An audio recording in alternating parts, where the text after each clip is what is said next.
like it was about 100 years ago. With that result, the Packers could clinch the division and take over the top of the table in the NFC, taking on NFC North rival Detroit. Lions scored early. They're up 7-0. Aaron Rodgers, Davante Adams, and this reminder. Wash your hands, wash your butt. 7 catches, 115 yards for Davante, ties the game at 7s. It's 14-all in the third. 3rd and 14. Rodgers, Marquez Valdez-Scantling, gain of 21, and they're into the red zone. Later in the drive, felt like Green Bay had the ball in the red zone all second half long. I'll do it myself. Rodgers gives the Packers the 21-14 lead. Once again, down there close. They got a lot of different options, and Rodgers finds Robert Tonyan. Just increase the lead to 2 touchdowns. 7 minutes to go in the game. 3rd and 4, Matthew Stafford, nowhere to go with it, takes off running, and he's trying to slide down, kind of gets crunched there by Kenny Clark. Stafford gets up holding his ribs. He'd remain in the game, but was later replaced by Chase Daniel. On the next play, Kerryon Johnson plows his way into the end zone, and it's a 7-point game. 5 minutes to go. Packers get the ball to Davante Adams. 29-yard game, Packers on the move. Drive would stall. Mason Crosby. Didn't he have that horrible game here in Detroit a few years back? Well, here from 58, bang, right down the middle. Wait. Bang! That's how you say that correctly. So the lead's back to 10. Jamal Agnew gets a running start out of the end zone. Splits a couple of Packers defenders. And he's not quite gone. There's Crosby to knock him out of bounds. Detroit would get a field goal to get within 7, and then we got another watermelon ball, and Miles Killebrew grabs it. Did he get it? Nope. Not Lions' possession. And Green Bay gets the victory to move to 10-3. So the Saints' loss and the Green Bay win shakes up the top.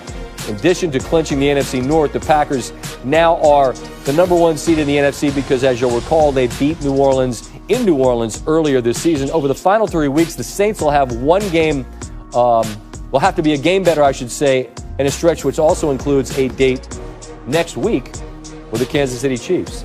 Tim Hasselbeck joins us now in Green Bay, as we just established here, in that spot atop the NFC. And Steve and I were talking about this. It feels like they're kind of slept on a little bit. We know about Rodgers. There's a lot to love there. But as you look at the defensive side of the football, what do they do that makes you believe that they could be a threat here? Well, listen, I think they're really talented personnel-wise on the defensive side of the ball. That's probably first and foremost. And then their defensive coordinator, Mike Pettin, does a really good job of being creative when they get to known passing situations. Remember, he's kind of a Rex Ryan disciple, creative with that stuff. This is what I mean about their personnel. Detroit is going to chip both edge rushers. It doesn't matter. When you get home with chips on both sides, it tells you something about guys' ability to get to the quarterback like Rashawn Gary does there. And how about this about a known passing situation? It's just a 4-man rush, but the way they late stem to this and then bring a pressure, they're going to get a free runner with a 4-man rush, which really does a good job, of getting to Stafford with Savage, prior to the half.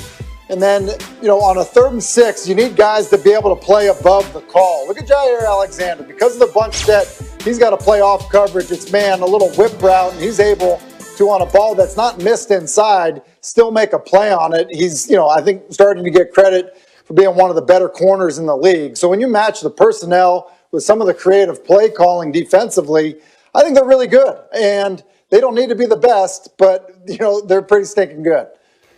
And if they are the best, Tim, we won't have fans for this postseason, but let's see. Would I rather go outside to Green Bay or would I rather go to a dome inside in New Orleans? I think we all know where we'd rather be headed in the playoffs, regardless of fans or not. Tim, thanks as always. We'll talk again next week, all right?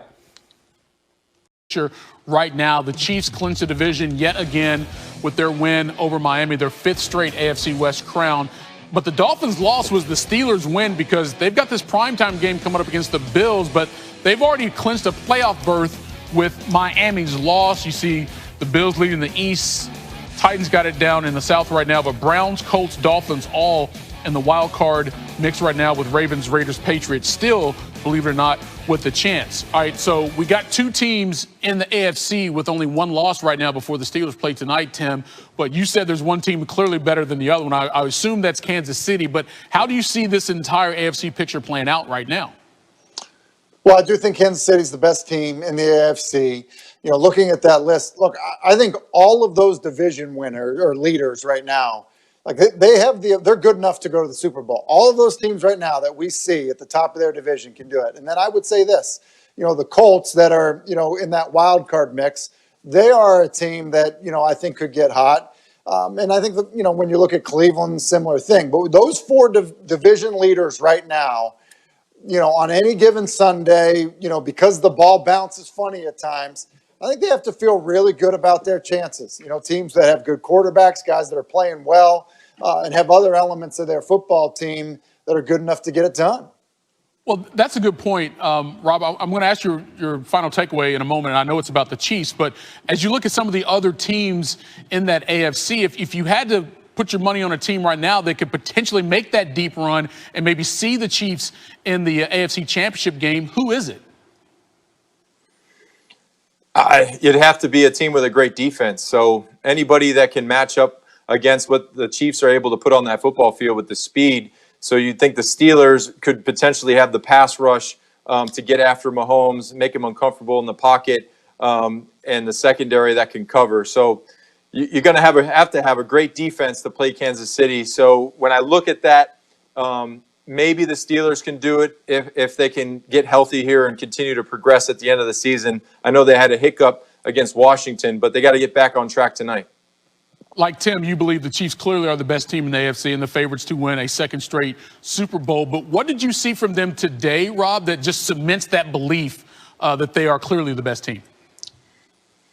Well, man, I just think it's their ability to score quickly, throwing 3 turnovers, having 3 interceptions and being down. Some teams, they wouldn't be able to recover from that. But Pat Mahomes obviously really isn't fazed by the turnovers. They have so much speed on offense with Hill, and you have Kelsey, who's your intermediate route guy that's very good and explosive in finding the space. And with Pat Mahomes extending plays, being able to throw the football anywhere on the field, he's got to be one of the most impressive quarterbacks that I have seen as a player. And now that I'm commentating, he's the best in the league. So with that, I think it's going to be really tough for the Chiefs to not win the AFC and get into the Super Bowl with the way that they're playing offensively. Yeah, again, especially you have a game today where they turn over 4 times and still win on the road. That tells you a lot about the resiliency of that squad as well, falling behind in this game once again. Tim, let me finish up with you. We started talking about the quarterback situation in Philadelphia, and a lot of questions will be asked and have to be answered over the next few days. What do you think about what's happening there with Doug Peterson's squad? Eagles quarterback situation over the next several days. But now to the AFC. Kansas City, top team in the AFC, taking on the Dolphins down in Miami. Patrick Mahomes, first drive of the game for KC, and Mahomes' pass is tipped at the line, picked off by Byron Jones, and he fumbles at the end of the play, but the Dolphins do recover. Only the 3rd interception of the year for Mahomes, but it would not be his last in this game. Under pressure here.